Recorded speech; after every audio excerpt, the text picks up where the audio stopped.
యేసుక్రీస్తు నామములో మీ అందరికీ శుభములు తెలియపరుస్తున్నాను.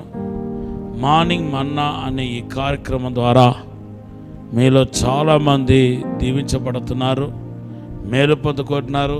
దయచేసి మీకు ఆశీర్వాదకరంగా ఉంటే కనుక అనేకులకు ఈ కార్యక్రమాన్ని పరిచయం చేయండి, షేర్ చేయండి. సో వారు కూడా ఈ కార్యక్రమాన్ని చూసి మేలు పొందడానికి మీరు అవకాశం కల్పించిన వాళ్ళు అవుతారు. మీ లైఫ్లో ఎటువంటి పోరాటం, శోధన, కష్టాలు ఉన్నా దేవుడు అన్నవాడు ఖచ్చితంగా ఉన్నాడు కాబట్టి మీ దుఃఖ దినాలు అనేవి సమాప్తమైపోతాయి. మీ సమస్యలు, పోరాటం, బాధలు ఏదైనా దేవుడు త్వరలో మిమ్మల్ని ఈ సమస్యల నుండి బయటికి తీసుకొని రాబోతున్నాడు. మీ కన్నీళ్ళు ఆల్రెడీ ఆయన చూశాడు, మీరు పడుతున్న వేదన ఆయన చూశాడు, మీరు ఎదుర్కొన్న అపజయాన్ని కూడా చూశాడు. ఎటువంటి సమస్యలతో మీరు పోరాడారో అవి దేవుడు చూశాడు. కనుక మీకు త్వరలో విడుదల కలగబోతున్నాయి. ఈరోజు దేవుడు మనకిచ్చిన వాగ్దానం యెషయా గ్రంథం 38:5. దేవుని బిడ్డలారా, మీరు ఆశీర్వదించబడాలనేది దేవుని యొక్క ఉద్దేశమై ఉంది. సంఖ్యాకాండం 24:1 ఏమని రాయబడి ఉందంటే, ఇశ్రాయేలు ప్రజలను ఆశీర్వదించటే యెహోవాకు ఇష్టమని రాయబడి ఉంది. నిన్ను ఆశీర్వదించడానికి ఇష్టం కాబట్టి తండ్రి అయిన దేవుడు తన ఏకైక కుమారుడైన యేసుక్రీస్తును మనలను ఆశీర్వదించడానికి కోసమే పంపాడని అపోస్తల కార్యం 3వ అధ్యాయం 26వ వచనంలో రాయబడి ఉంది. కనుక యేసు ఈ భూమిలో మరి మనిషిగా అవతరించడానికి గల కారణం మనల్ని ఆశీర్వదించడానికి కోసమే అని బైబిల్ స్పష్టంగా చెప్తుంది. ఈరోజు ఇదివరకు కని విని ఎరుగని ఆశీర్వాదాన్ని, ఆత్మ సంబంధమైన, భూ సంబంధమైన ఆశీర్వాదాన్ని మీరు పొందబోతున్నారు. దానికి మీరు సిద్ధపడాల్సి ఉంది. ఎలాగ సిద్ధపడాలో నేను క్లుప్తంగా 2-3 మాటలు మీకు చెప్పాలని ఆశపడుతున్నాను. నిర్గమకాండం 20:24 ప్రభు అంటున్నాడు, నాకు ఒక మట్టితో బలిపీఠం చేస్తే నేను వచ్చి నిన్ను ఆశీర్వదిస్తాను అంటున్నాడు.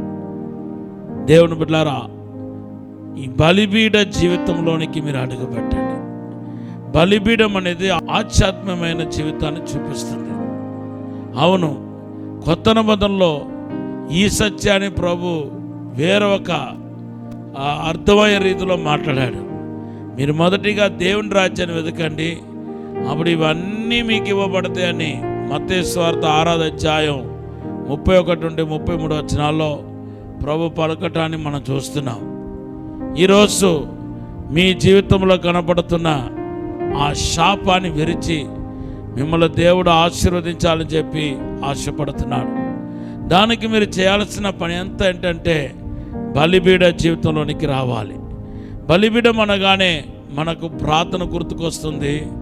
బలిపీఠం అనగానే పర్టికులర్గా ఈ మట్టితో చేయబడిన బలిపీఠం తగ్గింపును చూపిస్తుంది. ఎందుకంటే ఇప్పుడు నేను నిలబడి ఉన్నాను, నాతో దేవుడు మట్టితో బలిపీఠం చేయమన్నాడు అనుకోండి, నేను మట్టి కోసం వంగాలి. ఎంత వంగుతానో అంత మట్టి నాకు వస్తాయి. ఎంత వంగాలంటే నేల మట్టుకు వంగాలి, ఒకేసారి కాదు, అనేక మార్లు వంగితే కానీ ఇంత బలిపీఠం నేను కట్టలేను.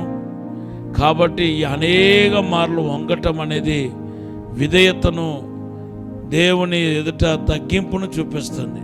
ప్రభు చెప్తున్నాడు యాకోబు పత్రిక 4:6 దీనులకు కృప చూపిస్తున్నాడంట. ఆ కృపయే మీ జీవితంలో ఆశీర్వాదముగా ప్రవహించగలుగుతాయి. ఈరోజు మీ యొక్క పడిపోయిన బలిపీఠాన్ని సరిచేయండి. ఇంకా మీరు ఆలస్యం చేయవద్దు. ఎప్పుడల్లా పడిపోయిన బలిపీఠాలని ప్రజలు సరిచేసుకున్నారో అప్పుడు దేవుని మహిమ దిగి వచ్చింది, ప్రభు స్పందించాడు, అనేకుల యొక్క జీవితము ఆశీర్వాదముగా మార్చబడినట్టుగా మన పరిశుద్ధ గ్రంథంలో చూస్తున్నాం.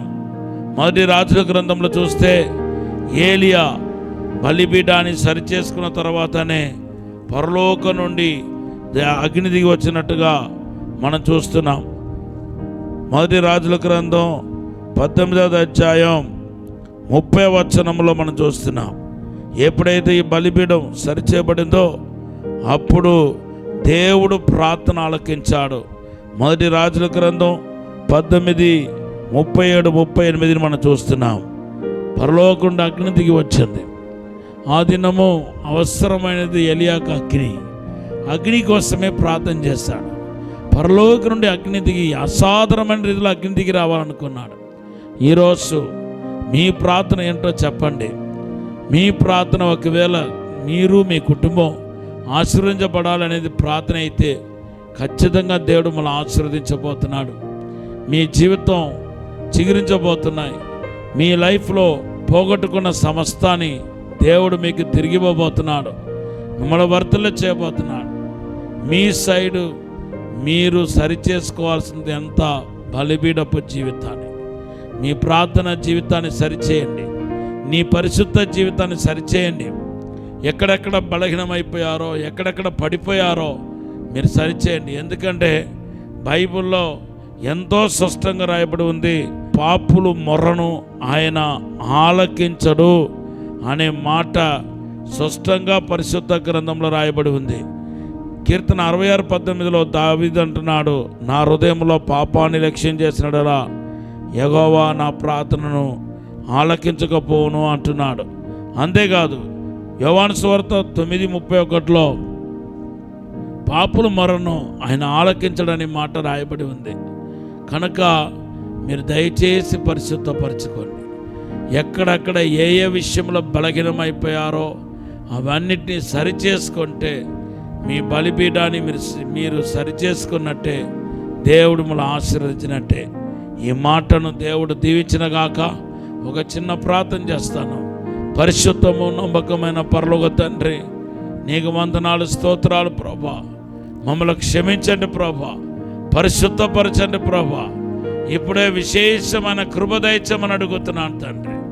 దేవుని యొక్క మహిమ ఇప్పుడే తాకినగాక, దేవుని ప్రసన్న ఇప్పుడే తాకినగాక, ప్రభు యొక్క హస్తం మీ పైన చాపబడినగాక. మీరే తాక్కుమని దీవించి బలపరచమని యేసు నామములో అడిగి పెడుకుంటున్నాము తండ్రి. ఆమేన్. Have a blessed day. God bless you.